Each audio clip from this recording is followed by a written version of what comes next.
जय श्री कृष्णा। राधे राधे। आप सभी का भक्ति चैनल पर हार्दिक स्वागत है।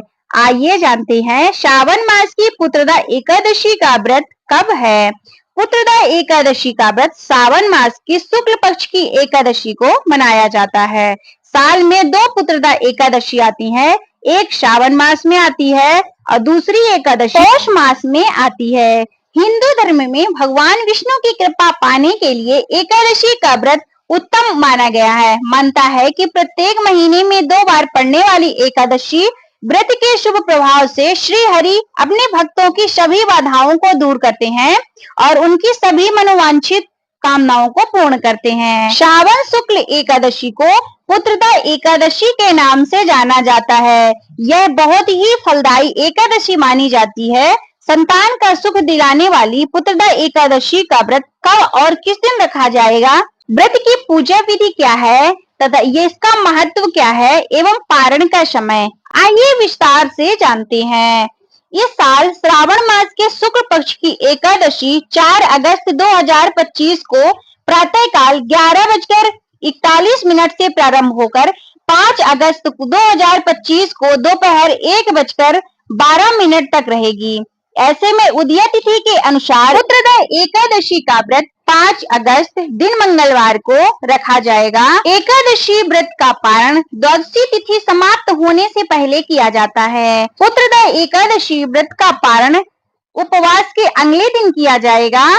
पारण के लिए 6 अगस्त को सुबह 5:45 से सुबह 8:26 तक का शुभ समय बताया गया है। पारण तिथि के दिन द्वादशी तिथि का समाप्त होने का समय है दोपहर को 2:08 तक। पुत्रदा एकादशी के दिन भद्रा काल के साथ साथ रवि योग का भी संयोग बन रहा है। रवि योग के अत्यंत शुभ माना जाता है। इस योग में श्री हरि की आराधना करने से स्वास्थ्य लाभ, सुख समृद्धि और कार्य क्षेत्र में प्रगति के योग बनती हैं। साथ ही पूजा का कई गुना फल मिल जाता है। शास्त्रों के अनुसार पुत्रदा एकादशी का व्रत करने से जीवन में भौतिक सुख सुविधाएं बढ़ती हैं और घर में लक्ष्मी नारायण की कृपा बनी रहती है। विशेषकर ये दंपति और संतान सुख की इच्छा रखने वालों के लिए यह व्रत अत्यंत फलदायी माना गया है। भगवान श्री हरि विष्णु एवं माता लक्ष्मी की कृपा वर्षाने वाली श्रावण मास की पुत्रदा एकादशी के व्रत को करने के लिए व्यक्ति को इस दिन सूर्योदय से पहले उठकर दैनिक कार्यों से निवृत्त हो जाना चाहिए। इसके बाद तन मन से पवित्र होकर एकादशी व्रत को विधि पूर्वक करने का संकल्प लें।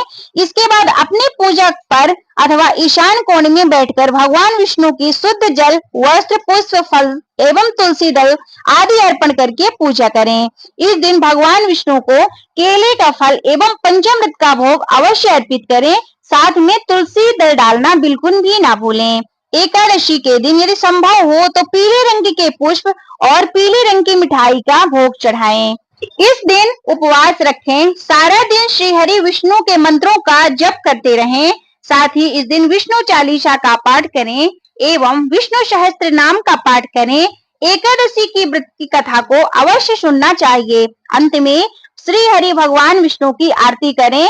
एकादशी व्रत वाले दिन अधिक से अधिक श्री हरि के मंत्रों का जप तुलसी माला से करना चाहिए। जिस पारण के बगैर यह व्रत अधूरा माना जाता है उसे दूसरे दिन शुभ मुहूर्त में प्रातः ही कर लें। पुत्रदा एकादशी के व्रत में अनाज का सेवन ना करें। मानता है कि इस दिन व्रत रखने वाले से को साधक को संतान सुख की प्राप्ति होती है।